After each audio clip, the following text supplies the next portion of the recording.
Con Graciela Carta y Pablo Barín vamos desatando nudos para tratar de entender los problemas y aportar a una mejor educación para todas y todos. Para más nunca perder tu amor por la libertad. Conversando sobre educación hasta las 19. Que no se quede nadie sin aprender.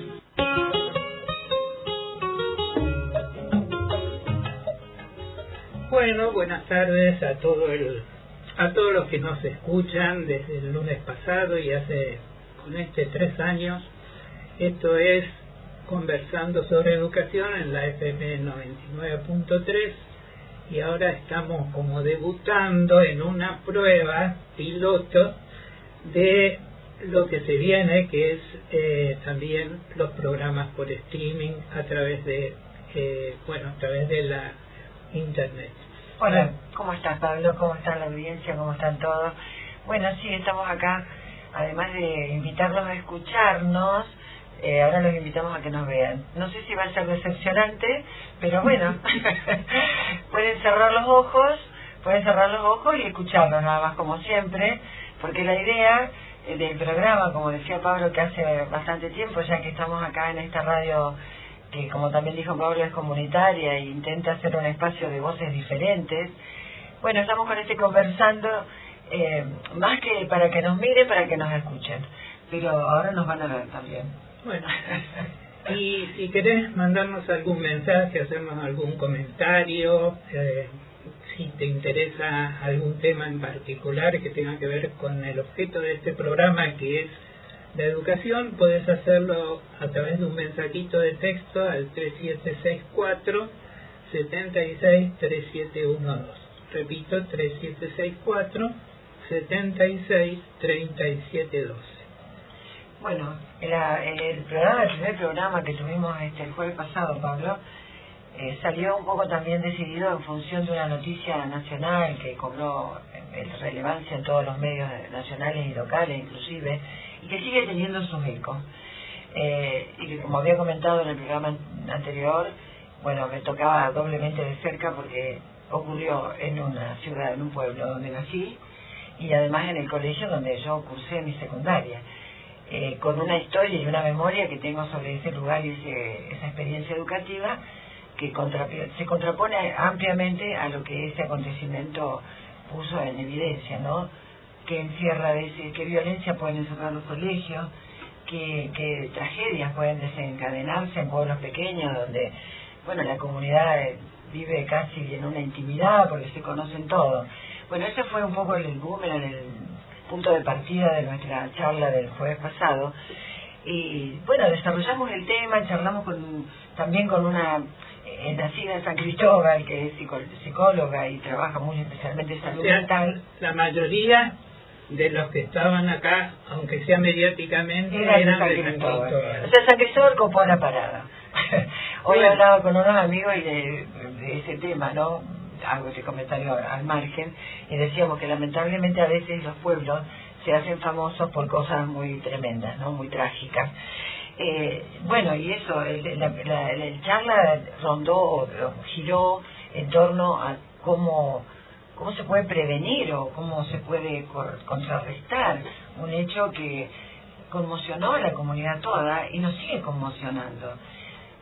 Sin ir más lejos, hoy te mandaba, Pablo, una noticia. Sí, vamos a comentarla.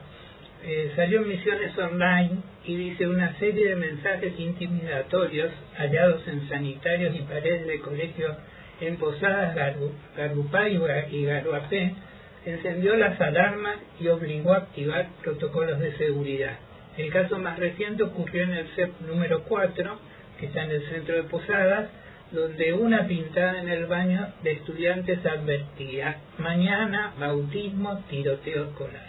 Claro, eso alertó, incluso salió en medios nacionales también la noticia, porque ocurre lo siguiente: hay un efecto contagio a veces en algunos acontecimientos que los jóvenes suelen tomar como un escudo para eludir clases, por ejemplo, o para escandalizar, o para llamar la atención. Ahora, estamos en una época donde lo real y lo virtual, lo verdadero y lo falso, se han corrido tanto de límites precisos que entonces no se puede uno decir, no, son cosas que aparecen como eco de una situación de violencia que ya se registró en las noticias. Nadie puede decir eso. Digamos, exige tomar medidas, o por lo menos mirar el hecho y acercarse para evitar el problema, ¿no? Y entre lo que nos íbamos planteando en el programa anterior y como continuidad en este programa es el lugar de los adultos ante los adolescentes, porque muchas veces uno escucha, o cuando ejercíamos la docencia, tanto Graciela como yo, que las urgencias de la vida cotidiana de algunos adultos los apartan de la posibilidad de poner la mirada sobre los adolescentes, ver qué hacen, qué les está pasando, qué señales se pueden percibir en relación a esa etapa de la vida, ver si hay situaciones de aislamiento, problemas de relación con sus emociones o necesidades de afirmación. Claro. Y también creo, Pablo, a eso que vos estás diciendo, que además de ser un llamado de atención al mundo adulto, creo que también hay que hacer una advertencia que estamos transitando como sociedad, como cultura, un tiempo diferente al nuestro. O sea, siempre la adolescencia fue una etapa de cambios, una etapa de confrontación de la moral adulta, de esa una búsqueda de heteronomía moral. Entonces había conflictos entre jóvenes y adultos, discusiones, cierto aislamiento, pero hoy estamos transitando un tiempo diferente. Yo creo que las tecnologías, las redes, han abierto un espacio, han abierto una ventana sin límites que a veces los adultos no alcanzan a dimensionar, y frente a la cual los jóvenes que han nacido en ese estímulo y en esa posibilidad ingresan con mucha más facilidad. Por ejemplo, los padres dicen, ¿sabe? No, este es un capo con la tecnología, maneja todo, vieras cómo se mueve con las redes. Y hay una cierta como subordinación, diría yo, del mundo adulto a ese poder que tienen las nuevas generaciones a partir de que han nacido en un contexto tecnológico de gran cambios en la comunicación. Como dicen algunos autores, son nativos digitales. Claro, ¿no? claro. Nacieron y se criaron con la computadora, con el celular y con otras tecnologías, digamos, al alcance de la mano, ¿no? Claro, lo que genera también una advertencia en el sentido de que el hecho de que estén abiertos a esa, o mirando esas ventanas que se le han abierto, y que estén en las redes y que estén conectados, no quita que estén solos, porque hay un proceso emocional, personal, interno, que necesita de la mirada, de la palabra, de la escucha, de alguien que ha transitado la vida un poco más y que no tiene la verdad, pero sí puede tener alguna mirada que lo ayude a pensar. Sí, yo creo que una palabra clave para pensar todo eso es acompañar. Claro. Y a veces los adultos se ponen en el lugar de decir, yo soy amigo de mi hijo. Por ejemplo. Y la verdad es que uno no debería ser amigo del hijo. Claro, porque papá uno, mamá una. Porque es parte de la función materna y paterna poner límites, Claro. y eso es una cuestión que nos cueste, o nos guste o no nos guste, tenemos que hacer si somos padres o madres, ¿no? Fíjate, Pablo, que volviendo un poco a la referencia que nos invitó a pensar el programa anterior, estamos todavía con noticias sobre el tema, y ahora hay toda una investigación que involucra otros casos parecidos, creo que son como 16 denuncias, de la relación del joven involucrado en el homicidio de su compañero con una organización criminal que se mueve en las redes y que, por lo menos para mí, que la verdad que conozco bastante poco de su universo, parece que ni siquiera es visible, o es, digamos, no se puede percibir, aparece como en un movimiento subterráneo en las redes, ¿no? Y ese grupo parece que tenía en contacto con este joven de San Cristóbal, y había toda una incitación al crimen, a matar, a generar un hecho criminal, un poco alentado para ser incluido dentro de ese grupo como un héroe. La verdad que yo por lo menos escucho eso y me estremezco bastante. Me estremezco bastante porque probablemente la soledad, pero como dijo Selva, nuestra entrevistada del primer programa, no en todos los chicos calza este tipo de mensajes, no en todos los jóvenes cae y entran. Sí, tiene que haber hay una tierra fértil, hay un terreno para eso, que está abonado con algo para que un pibe, una piba entre en este juego o en esta influencia. Pero de todas maneras, seguí leyendo sobre estas cuestiones porque me entré a sorprenderme, ¿no? Probablemente a vos te pasó, nosotros criamos los hijos en otro momento. Nosotros no tuvimos este tipo de problemática, entonces uno tiene que actualizar el chip a ver qué está pasando hoy, ¿no? Y estaba leyendo, por ejemplo, del juego Roblox, que también yo lo escucho, yo tengo nietos, y dice, ¿a qué estamos jugando? Al Roblox. Y ahora hay toda una mirada de cuestionamiento sobre el Roblox, porque también determinados niveles de Roblox, determinadas áreas del Roblox, incitan a los niños o lo ponen a los niños en contacto con temas, con situaciones que desvirtúan totalmente la posibilidad de comprender la vida o ponen una comprensión de la vida completamente desvirtuada a la que uno desea para un niño, ¿no? Eso, por ejemplo, también. Y los papás muchas veces no están advertidos de eso. Creo que tenemos algo para escuchar también de un hecho sobre Roblox, ¿no? Antes vamos a mencionar sí. que, bueno, los científicos sociales, sociólogos, demógrafos, vienen hace un tiempo desarrollando una especie de clasificación de las generaciones, ¿no? Los millennials, los baby boomers y así, que son como situar a la población del mundo en el marco de ciertos condicionamientos históricos. Con ciertos contextos culturales, claro. Y entonces, los chicos que hoy, que nacieron a partir del 2013, son ubicados en una generación que se llama la generación alfa. Y encontramos ahí en las redes, también nosotros nos metemos en las redes para limpiar. Es que no hay satanizarla, el tema es cómo se usan, ¿no? Y hay un grupo que se llama Crianza Auténtica, donde define un poco, sobre todo poniendo acento en lo neurológico, cómo son estos niños de la generación alfa. Así que podemos escuchar primero esto y después la denuncia de Roblox. La generación alfa, nacidos entre 2013 a 2025, no puedes criarlo como te criaron a ti. Su cerebro está creciendo en un mundo completamente diferente. Es la primera generación que nunca ha vivido sin pantallas. Han sido bombardeados con información, estimulación constante, un ambiente más rápido, más ruidoso, más intenso. Por eso no se trata de niños malcriados, se trata de cerebros saturados. En un solo día procesan más estímulos que antes en una semana. Su sistema nervioso se adapta a eso. Visuales rápidas, información instantánea, novedad ilimitada. Por eso esperar les cuesta más, repetir les aburre y el aburrimiento incomoda. Pero aquí está el verdadero problema. No es la estimulación, es la falta de recuperación. Su cerebro casi nunca descansa. Y sin descanso, la presión se acumula. Entonces lo ves. Explosiones, berrinches, cambios de humor en segundos. No es mala conducta, es un sistema sobrecargado. Y aquí es donde muchos fallan. Corrigen con la lógica. Pero primero debe ir la conexión. Un adulto en calma regula al niño antes de cualquier enseñanza. No necesitan reglas más duras, necesitan límites claros, adultos estables y sentirse seguros. Porque esta generación no está rota, solo está intentando adaptarse a un mundo que no se detiene.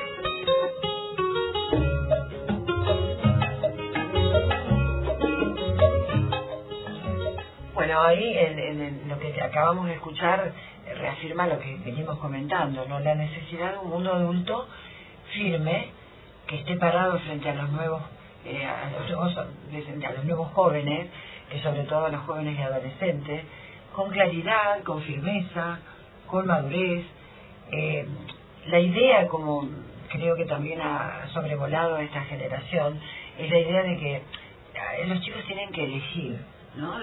Es decir, todo qué querés, qué te gusta. Lo escuchaba un psicoanalista el otro día y decía que en realidad no hay que dejarle, no es que uno le coarte la libertad o le imponga, pero hay cosas que los adultos tienen que decidir y hay cosas que los chicos tienen que aceptar porque hay un mundo que los va orientando a vivir. Y el tema de los límites fijos o digamos con cierta firmeza, si yo hoy estoy de buen humor, me resbala todo, mañana estoy alterado y pongo cualquier límite para cortar lo que no me gusta. Entonces también eso requiere del adulto, ¿no? Estabilidad emocional, observar a sus hijos, que sus hijos tengan referencias de un equilibrio también en relación a la vida.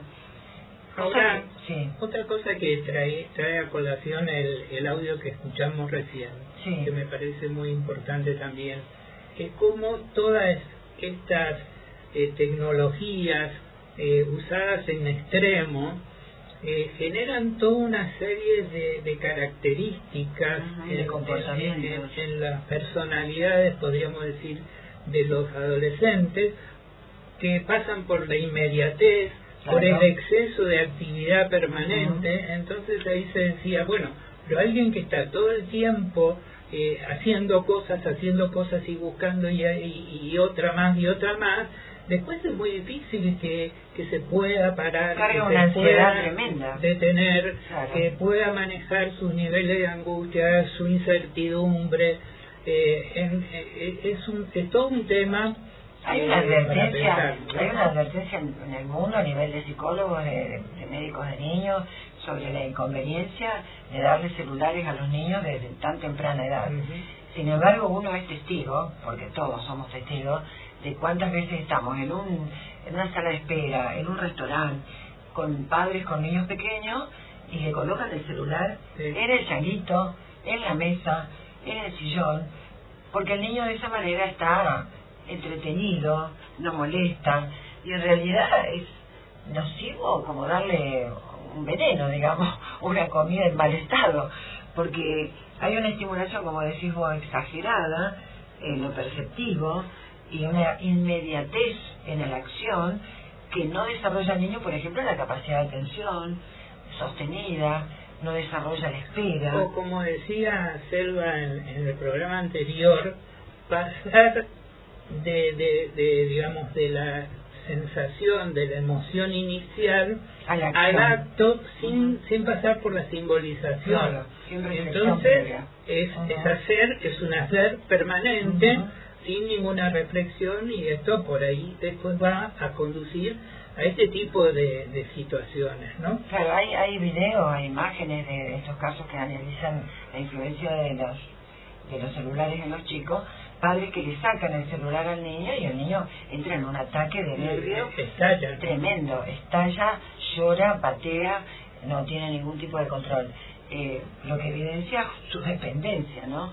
Su relación antes Graciela decía que íbamos a comentar también acerca de esta plataforma Roblox y algunas cuestiones, y leímos una noticia en el diario Primera Edición en la cual el fiscal especializado en ciberdelitos, Juan Pablo Espeche, advertía sobre el crecimiento de las denuncias vinculadas a las plataformas digitales, el uso por menores. Puso foco en un fenómeno particular que, como venimos diciendo, son los videojuegos, y vamos a escuchar qué es lo que decía. Hoy es Roblox, la gran cantidad de casos ingresan por las denuncias de Roblox. Recibimos denuncias de Roblox, de particulares, generalmente. ¿Por qué? Porque los chicos ingresan, juegan y tienen la posibilidad de comunicarse con los otros participantes. Entonces, en estos juegos, estas personas que cometen este tipo de delitos abusan de la confianza de los menores para sacar información, ¿no? Y después contactarse por otra vía.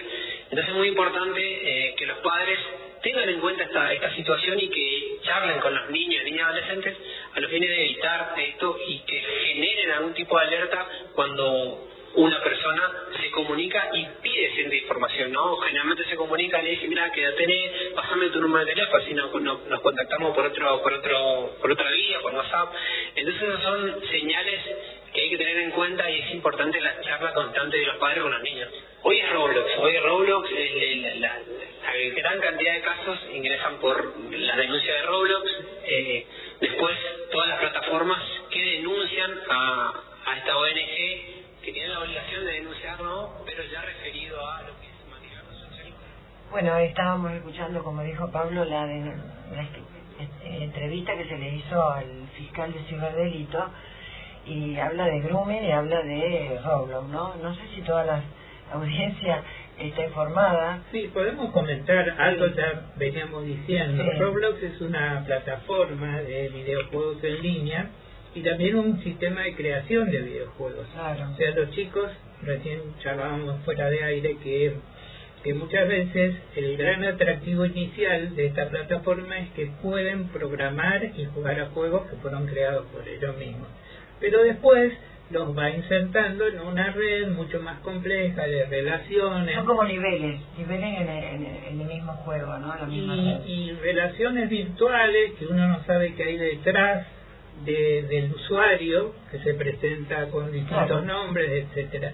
Y esto un poco se vincula, aunque no directamente, al grooming, que es un proceso de manipulación o de engaño que lleva a un adulto a cargo, o sea, que desarrolla un adulto hacia un menor de edad utilizando las redes con el objetivo de ganar su campaña, su confianza, sus datos y obtener favores sexuales o conseguir material íntimo y demás. Bueno, realmente... Sí, comentaba también fuera de aire con Eva que el caso también que fue noticia de esta chica de Merlo que apareció suicidada, también parece que estaba vinculada con un grupo, con alguna red que la instó a realizar el hecho. Hoy vamos a tener una entrevista después de la música con alguien que está especializada en el tema de suicidios y autolesiones, porque eso también forma parte de la problemática, ¿no? ¿A qué conduce toda esta influencia, toda esta subordinación de la vida adolescente al mundo virtual y al mundo de las redes? Entonces, realmente hay que estar alerta. Y nuestro programa de hoy, como ven, tiene esa temática. Intentamos llevarlo para que la sociedad lo tome en cuenta, para que los padres escuchen, para que los educadores escuchen, porque nos tenemos que hacer cargo de nuestros jóvenes, nos tenemos que hacer cargo de los adolescentes. No alcanza, yo creo que hay una tendencia también social, estimulada por las políticas actuales, al acto punitivo, castigar. Leía también en Santa Fe que ya están estudiando cómo se va a implementar, y creo que acá en la provincia también, a partir de septiembre, la baja de imputabilidad, las penas para los delitos en menores. Y pareciera que eso conforma, ¿no? Bueno, sí, van a ser menores, más chicos van a ir. Y en realidad eso es tapar el problema. Bueno, es un poco lo que decía el otro día que habíamos subido y hicimos escuchar a Gabriel Brenner, claro. Que él decía la puesta de límites no tiene que ser una actitud positiva, es decir, no solamente el castigo es el que puede permitir una regulación del funcionamiento en relación a normas, claro, y a reglas de juego, sino que tiene que ser, digamos, fundamentalmente una toma de conciencia de parte de, en este caso, del adolescente, como podría ser el niño, como podrían ser los adultos, de la necesidad de hacer algo de un modo determinado o no hacer algo. Claro, pero y también de asumir la responsabilidad y las consecuencias. Si las acciones tienen consecuencias, entonces también trabajar con los adolescentes fuera de lo que estábamos diciendo, no el castigo, pero sí la orientación, hacerlo dentro de determinados parámetros, porque hay valoraciones de los actos y hay consecuencias. Entonces, tus reacciones tienen consecuencias y le tienen que hacer cargo, hacerse responsable de los actos que tienen. Claro, ¿no? y eso no significa entonces recurrir a bajar la edad de imputabilidad, claro, como la solución del problema. Exactamente. Lo que tenemos que ver es qué le pasa a los adolescentes, qué están viviendo, cuáles son sus intereses, con quiénes se vinculan. ¿Qué están viendo del mundo adulto, no? ¿Qué están viendo del mundo adulto? Porque también a veces nuestros ejemplos dejan bastante que desear, ¿no? Están bastante, sí. O a veces nuestro discurso se contradice con lo que hacemos. A veces le damos a los adolescentes, a nuestros hijos, nuestros alumnos, un mensaje que, un mensaje que después cuando ven lo que hacemos dicen, bueno, claro, pero ¿y cómo era la cuestión? Sí, un poco de coherencia por ahí nos falta. Algo así, algo bueno. así. Bueno, no sé si vamos a ir a la música, Pablo. Sí, elegimos en esta oportunidad un tema que ya habíamos compartido en el 2024, cuando trabajamos también en uno de los programas, en 2 programas exactamente, el tema de los jóvenes, pero que nos parece que habla mucho acerca de los adolescentes. Es del cantautor uruguayo Pablo Estramín y se llama precisamente De Adolescentes.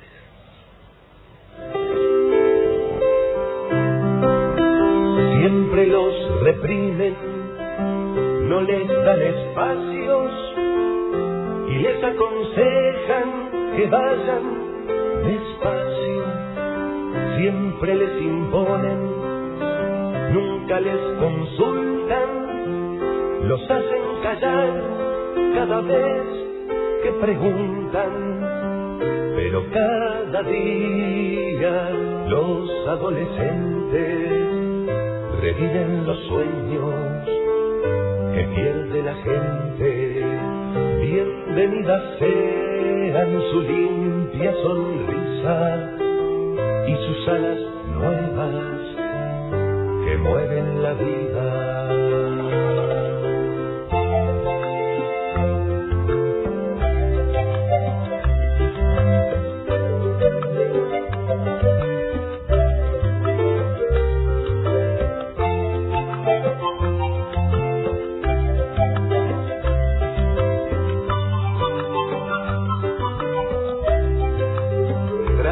De arrancarlos de sus ilusiones con viejas recetas y largos sermones.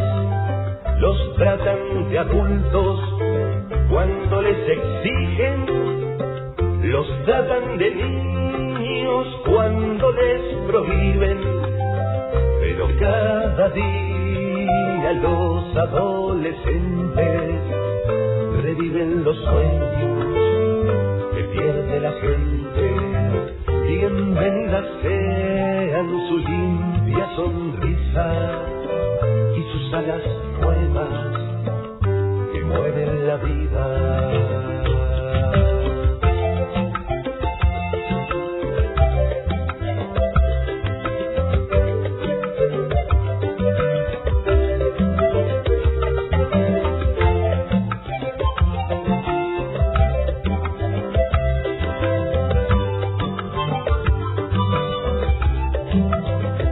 Ponen barreras y los subestiman y los utilizan y los desaniman. Les cortan las alas cuando se enamoran, que para eso hay tiempo, que aún no es la hora. Pero cada día los adolescentes reviven los sueños que pierde la gente. Bienvenidas sean su limpia sonrisa y sus alas nuevas que mueven la vida. Su sangre caliente, bienvenida sea, son caminos nuevos,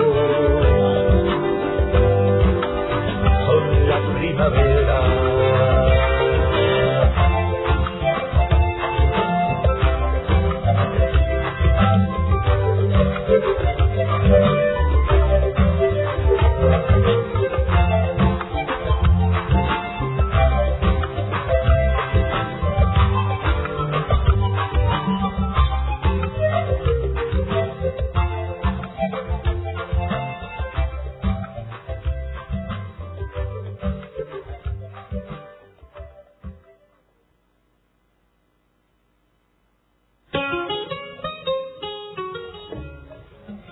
faltaba la cortina. Bueno, les habíamos comentado que hoy teníamos una entrevista muy especial, que le agradecemos desde ya haber contribuido a esta reflexión que estamos poniendo en el aire con el tema de la adolescencia y las redes y la comunicación virtual y el mundo adulto también, ¿no? Que tiene que observar y acompañar ese proceso. Estamos en contacto con Andrea María de Giorgio, licenciada en Psicología, que desde su comienzo trabajó con adolescentes y jóvenes, formándose en la clínica psicoanalítica en la UBA, posgrado y doctorado, la Escuela Freudiana de Buenos Aires y el Centro Meguino, entre otros. ¿Cómo estás, Andrea? Buenas tardes. ¿Qué tal? ¿Cómo estás? Buenas tardes a todos. Gracias por estar. Muy agradecida, contenta de estar acá con ustedes. Bueno, acá estoy con mi compañero de programa, Pablo, que te saluda. Hola, Andrea, Pablo. ¿cómo estás? Un gusto conocerte y que nos puedas ayudar a pensar un poco toda esta cuestión de los adolescentes, cuáles son sus inquietudes, sus relaciones, porque te cuento muy brevemente, nos conmovió y fue motivo del programa anterior esto que ocurrió en la localidad de San Cristóbal, de este adolescente que entró a disparar a sus compañeros, pero también de noticias locales de aquí de Misiones, donde se veían amenazas en las paredes de las escuelas a través de las redes. ¿Cómo pensás estas situaciones desde tu perspectiva profesional? Bien. Bueno, más que nada, antes que nada estamos tratando no de hablar de los pibes, ¿no? Lo que queremos es entender qué están viendo y qué están sintiendo con lo que ven, porque claramente ellos nos están mirando a nosotros, que somos los adultos. Y en ese punto, digamos, tratando de entender qué están viendo, cómo nos están viendo y qué responsabilidad tenemos en eso, la primera pregunta es casi autorreferencial, ¿no? ¿Qué pensamos que ven los adolescentes? Pero además, ¿cómo podemos hacer para que ellos nos den esa respuesta? ¿Qué es lo que ellos ven cuando miran para el mundo de los adultos? Uno podría pensar algunas cuestiones que son bastante, creo que todos van a coincidir con esto. Lo que ven es un mundo acelerado, endeudado, bastante ansioso. Ven adultos cansados, peleándose en todos lados, digamos, hasta en el cotidiano de la vida, de la calle, en lo que son las redes, en crisis. Eso es lo que nosotros también vemos y entendemos que ellos están mirando de esa manera. Ahora, ¿qué les genera eso? Obviamente nos va a generar algunas cuestiones que tienen que ver con cosas que también nos pueden generar a nosotros, pero además ansiedad por el futuro, seguramente un rechazo importante por no querer repetir ese modelo, y en muchos casos a los chicos que están en pleno, digamos, en plena batalla por salir al mundo, por así decirlo, que lo que les genera es parálisis. Esto es como toda la parte, lo podría decir, están mirando y no está bueno lo que están viendo, pero también quiero decir, de mi experiencia en mi trabajo con los pibes, es que ellos también tienen gente que admiran, que ven, que sostienen, que les gustan algunos discursos, que se sostienen con coherencia, con lucha por algunos valores que les parecen importantes. Me parece que también esto es importante decirlo, digamos, no es que solamente miran y ven todo esto que está bastante oscuro, sino que además ven algunos otros valores. Entonces, creo que es muy importante que si tenemos a un pibe cerca le podamos preguntar, ¿no? ¿Qué ve? Pero además que también nosotros nos hagamos la pregunta como adultos, ¿qué es lo que le estamos mostrando a los pibes? Claro. La primera consideración que me parece importante hacer es que hay hay algo que estaba como bastante extendido. Ustedes me cortan cuando haga falta. Sí, claro, sí, vamos dialogando, pero te escuchamos. Digo, hay algo bastante extendido que creo que es como un error a tener muy en cuenta, y es que todo lo que durante mucho tiempo se consideró como falta de madurez del adolescente, ¿no? Yo creo que ahí tenemos que tener un cuidado especial, y está en crecimiento, está en pleno proceso. No me quedaría por el lado de lo que falta, sino del movimiento que está haciendo del proceso de cambio en ese mismo acto. Digo, durante mucho tiempo esto quedó lo que le faltaba a los pibes para ser adultos, ¿no? Y además con una sensación de que había que pasar muy rápido por ahí. O sea, parece que todo el mundo está esperando que la adolescencia pase rápido. Sí, como una etapa de transición, digamos. Sí, pero sobre todo como algo que tiene que pasar rápido porque es problemática. Claro. Problemática, genera muchas cosas, claro. Y creo que sobre todo nos cuestiona a nosotros, ¿no? Hay un punto ahí, pero lo que quiero remarcar en esto es que en el mundo hoy actual, donde la tecnología prácticamente es un territorio donde los pibes viven, y falsamente les puede hacer pensar, tanto a los adultos como incluso a los mismos pibes, que todo lo que les falta a nivel emocional lo tienen porque saben de tecnología. Claro. Yo creo que acá hay un error que no es solamente un error de los pibes, es algo que también creen muchos adultos, y entonces en algún punto hay como una equiparación, somos iguales, ¿no? Y creo que esto nos deja muy solos a los pibes, porque claramente no somos iguales. Claro, obviamente. Y además tenemos otras responsabilidades y ya pasamos por este proceso, con lo cual hay alguna disponibilidad que ya tenemos, que los pibes no tienen porque están en ese pleno proceso. Y entonces esto es importante cuando se insiste, ¿no?, en que los pibes, pero ellos con lo que saben de tecnología, sí, mira, saben de tecnología, pero igual no pueden estar solos ahí. Exactamente. ¿No? Sí, Esto me parece que, digo, y me fui directamente al tema del mundo donde ellos viven, ¿no? ¿Cuál es el territorio hoy de los pibes? El territorio de los pibes hoy es un territorio virtual. Claro, virtual. Que nosotros conocemos un poco, porque bueno, hemos tenido que lidiar con esto, pero claramente ellos están ahí y ese territorio, bueno, es su cuarto, es su plaza, es su boliche, muchas veces es el lugar donde se inician sexualmente, esos son lugares físicos, hoy son lugares virtuales. Entonces creo que hay que, por lo menos no es mi idea, demonizar, no es que la tecnología es en sí misma mala. Claro. Es que el problema es que si a un clic, digamos, uno accede a poder apostar, a un clic uno tiene territorios y discursos de odio por todos lados, no hablamos solo de la Argentina, no hablamos del mundo. Sí. Entonces, ¿qué hacemos los adultos con esto, digamos, no? Porque creo que están al tanto de que en distintos lugares han aparecido distintas medidas, grupos de padres que se juntan, lugares donde se prohíbe. Sí, el Estado con ciertos protocolos también. Ahí estaba viendo en San Cristóbal fueron equipos de psicólogos y de asistentes sociales a dar charlas a la comunidad.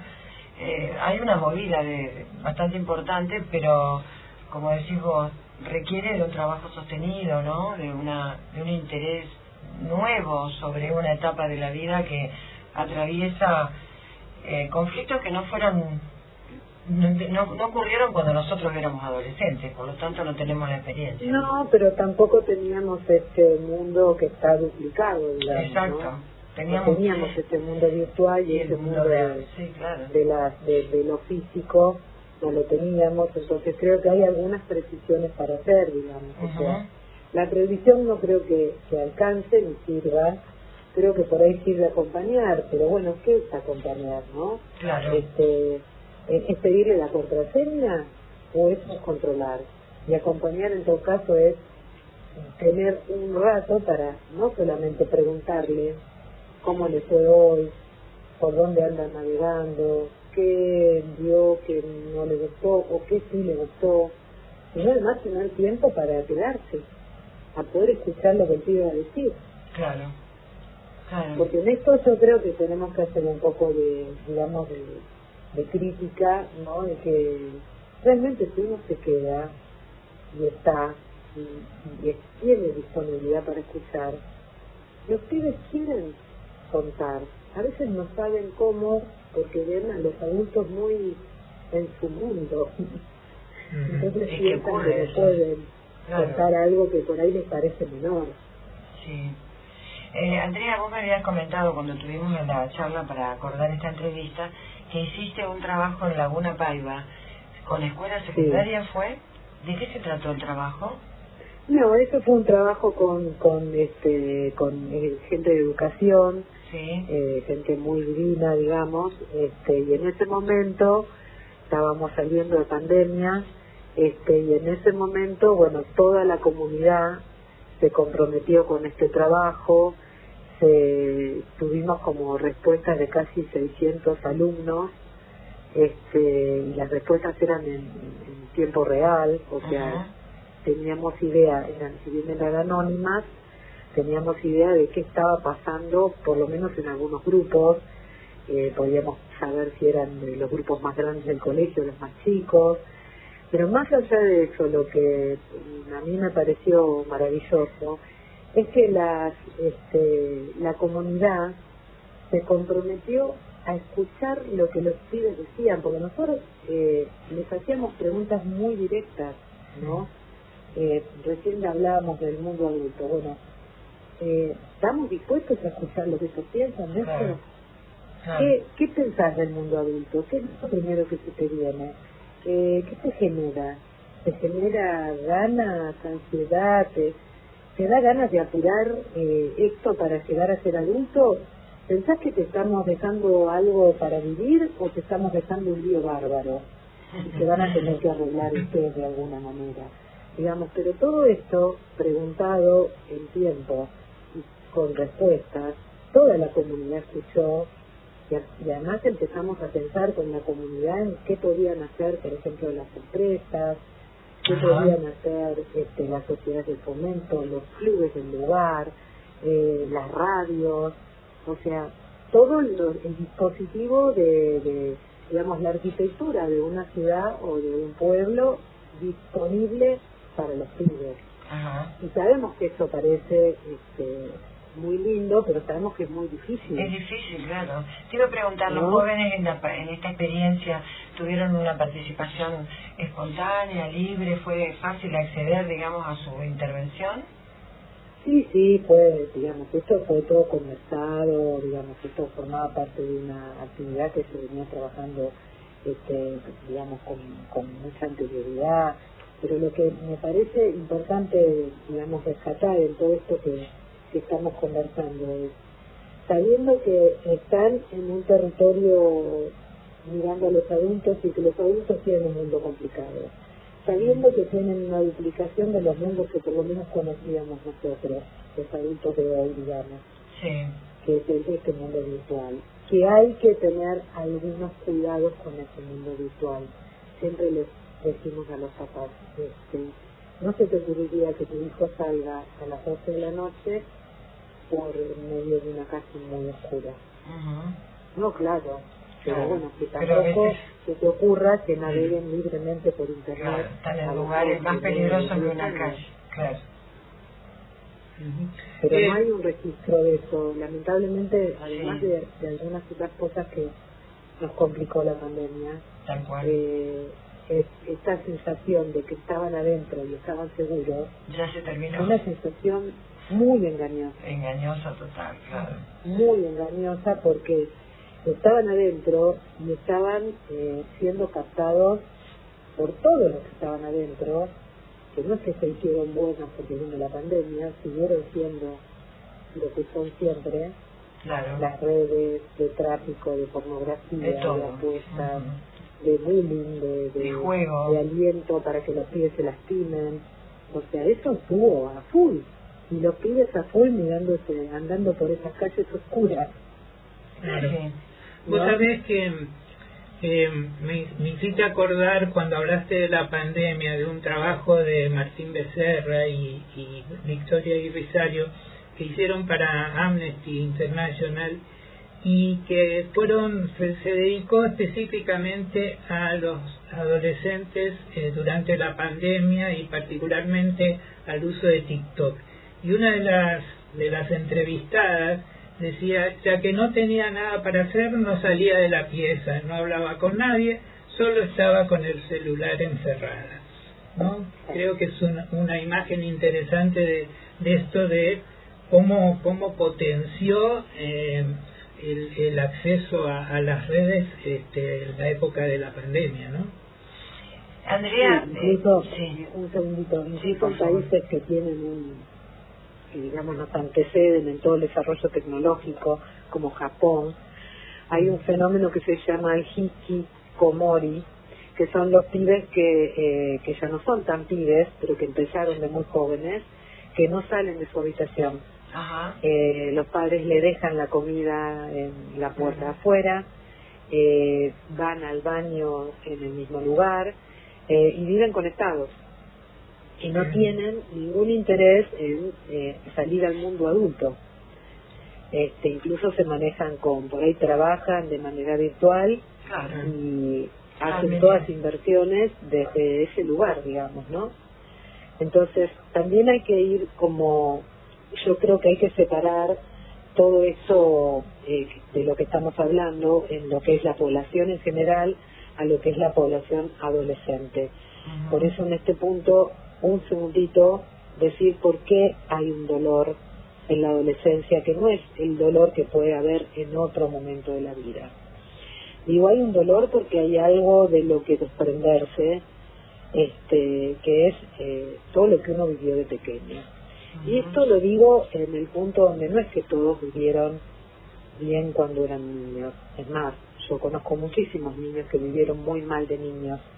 Igual tienen que entrar en la adolescencia.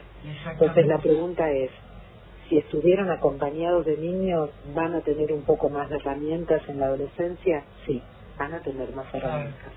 Ahora, el dolor de tener que dejar ese niño que fueron, habiendo sido cuidados o no habiendo sido cuidados, igual es el dolor que les ocurre a todos. Van hacia un mundo que uno dice, bueno, si tienen herramientas van a estar un poquito mejor. No quiere decir que no van a duelar el cuerpo que tenían cuando era pequeño, o que no van a duelar, porque aunque no hayan tenido padres que los hayan querido, por ejemplo, el territorio de la infancia es el territorio de lo imposible, ¿no? De pensar que hay alguien que va a venir a salvarte.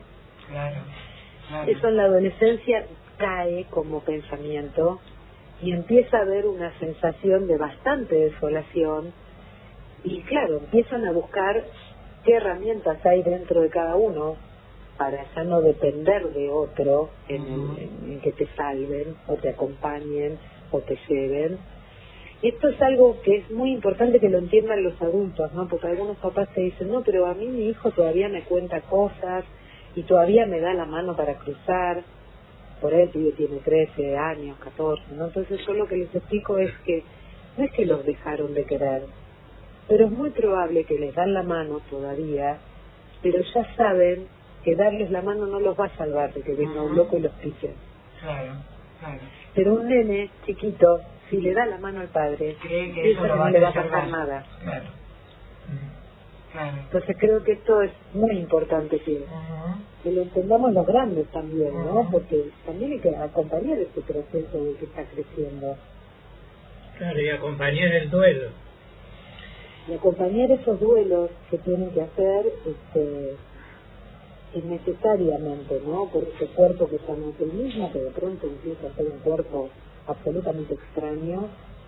Esos padres o esos cuidadores que usaban una palabra y no se discutía, ¿no? Exacto. Que usan también los docentes, cosa que ustedes saben que esto está cada vez más difícil, incluso en la primaria. Tal cual, desde Hay pequeño. una crisis de la autoridad del otro muy fuerte. Entonces yo creo que por lo menos es una opinión personal, hay que dejar de llorar porque se perdió, como dicen algunos adultos, la autoridad.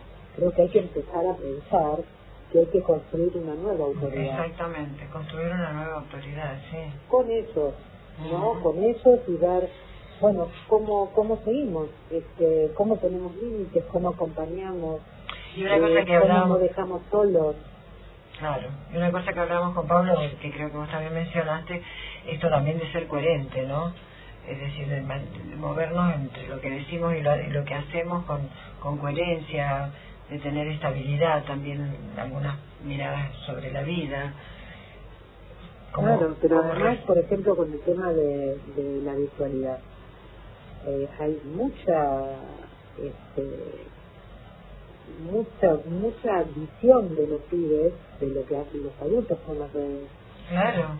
Entonces después vas a pedirles que ellos hagan algo distinto, ¿no? Por eso, entonces, claro, si querés un cambio, tenés que empezar mirándote vos. Primero que es uno mismo, claro. ¿No? Tener ese momento para decir, bueno, no hay celular en la mesa, ahora charlamos. Y yo cuento cómo me fue también en mi trabajo, claro, y le pregunto cómo le fue en el club, y le pregunto al otro cómo le fue. Digo, me va a molestar un poco, seguramente se va a hinchar, pero lo van a agradecer, porque en algún punto empiezan a tener esta sensación de que es irreal el mundo tangible. ¿No? Claro. Entonces, después los padres se sorprenden, que los chicos no quieren ir al colegio. Claro. Que, bueno, no la virtualidad reemplazó. No duermen, no comen, están, digamos, no ven el sol, no hablan con nadie. O sea, todo el intercambio es con un partener que es, digamos, la computadora. Entonces, hay que tener ahí, digamos, como alguna cuestión práctica de que esto lo pueden ver todos los papás, ¿no? De, bueno, lo práctico, bueno, tu hijo comparte con vos algún espacio, ¿no? Y bueno, hay muchos papás que se sorprenden diciéndote que en realidad no comparten espacio. Claro. Porque llegan tarde, porque los chicos tienen tarea, porque están conectados, porque están en su mundo, en sus problemas. Porque los padres hacen actividades después del determinado horario. Entonces vos decís, bueno, esto es lo que... Hay algunos cambios que son muy pequeñitos y que son posibles. Claro. En las casas, en los hogares, en los colegios, en los clubes. Digamos, este espacio que ustedes están dando, por ejemplo, para hablar de esto, que es tan importante en este momento que estamos con una crisis mundial de salud mental. Tal cual. Y que los adolescentes son los más tocados en este punto y los que se ven muchas veces sin salida, ¿no? Exacto. No encuentran para dónde ir. No hay esperanza. Andrea, para ir, nos encantaría seguir, tenemos muchas cosas para charlar con vos, porque nos quedan en el tintero, qué sé yo, cuestiones como el suicidio adolescente, las autolesiones, que son comportamientos que delatan en parte ese dolor y ese sufrimiento que vos describías en la etapa. Solo para ir como cerrando esta charla, el planteo de la adolescencia, todos sabemos, no es idéntico en cada sector social. Hoy vivimos en una sociedad muy segmentada socialmente. ¿Cuáles son las diferencias que atraviesan los adolescentes según la clase social, el acceso a determinados bienes que tengan o no tengan? Bueno, lo primero, hay una diversidad enorme. No es la adolescencia no existe. Existen los adolescentes, claro, ¿sí? Con sus géneros y con todos los cambios que tenemos ahora en relación al género, con los lugares donde nacen, con la historia que tienen, con el contexto que tienen y además el acceso, porque no es lo mismo un pibe que nace en algunas condiciones donde tiene un montón de cosas ya solucionadas a un pibe que nace en otro lugar donde estas condiciones no están. Claro. Entonces, todo lo que va a cuestionar a ambos va a ser lo mismo. El dolor va a ser lo mismo, pero además se le va a sumar algo más. A mí me gusta pensar que estos son como capas de pintura, ¿no? todos sabemos que si uno quiere pintar algo, lo mejor es sacarle la capa de pintura anterior, ¿no?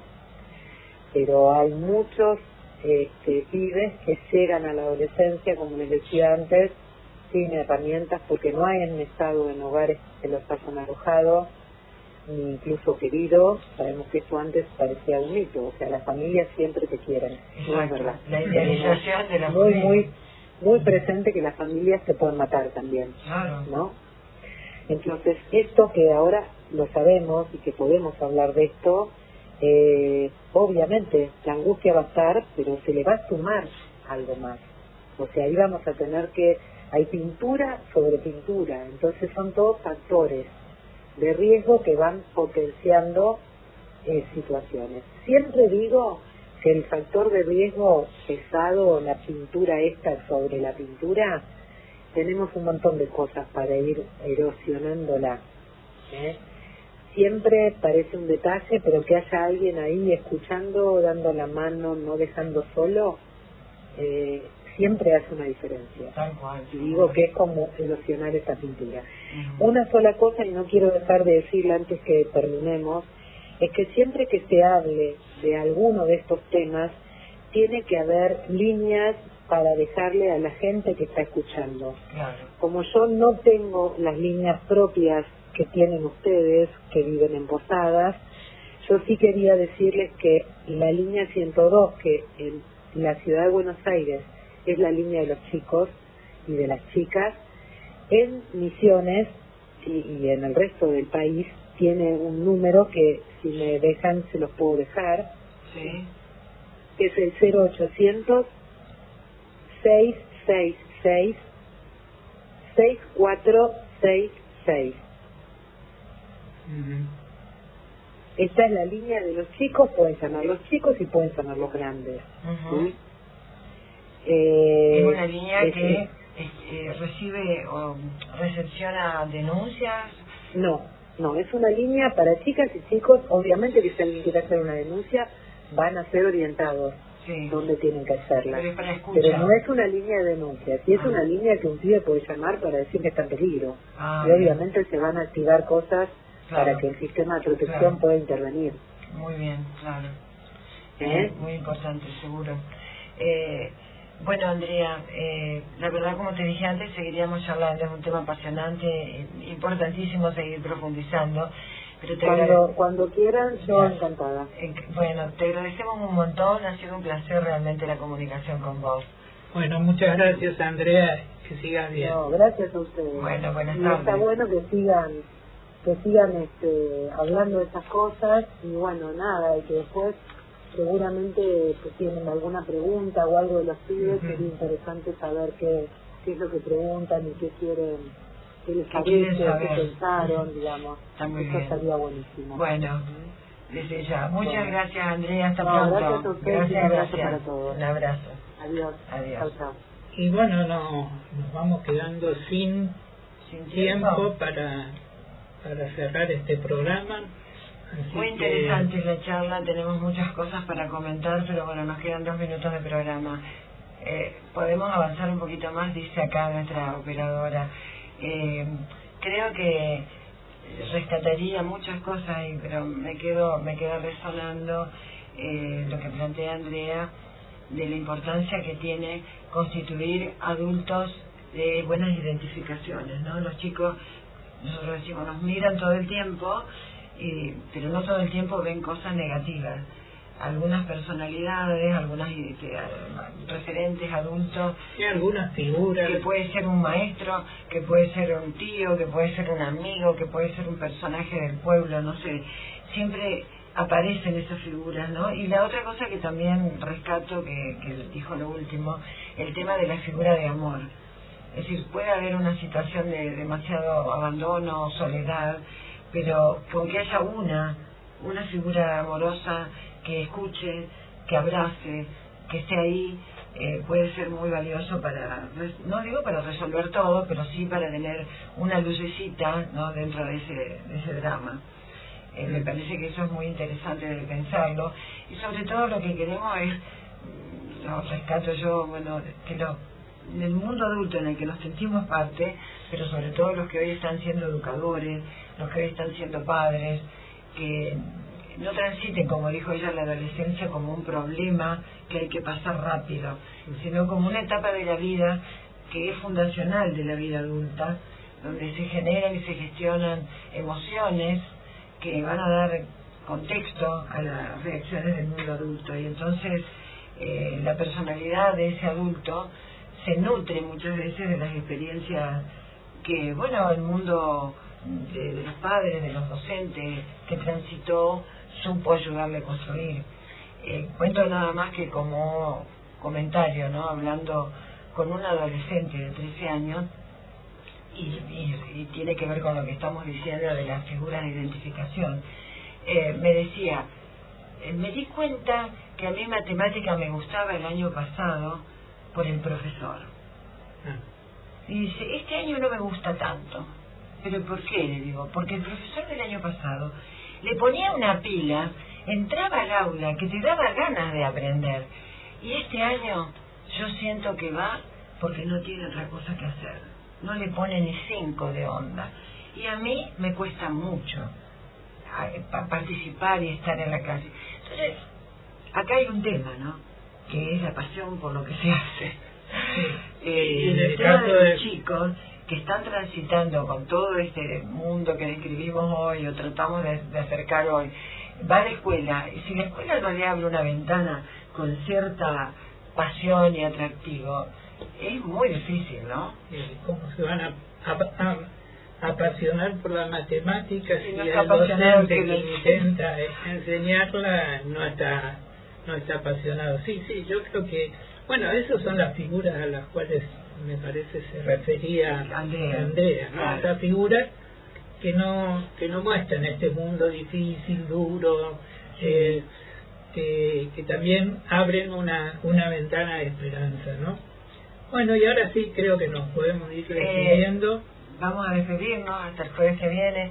Y la canción que vamos a cerrar, que vamos a poner como cierre, es una canción de Manero, que sigue siendo una apelación al mundo adulto, porque lo que hace es convocar al mundo adulto que mire a los adolescentes, que no les sean indiferentes, ¿no? Que no les pase como si nada fuera alrededor, ignorándolos. Porque tenemos responsabilidades todos en eso. Entonces una invitación a padres y a docentes a mirar a los chicos. Y hasta la próxima.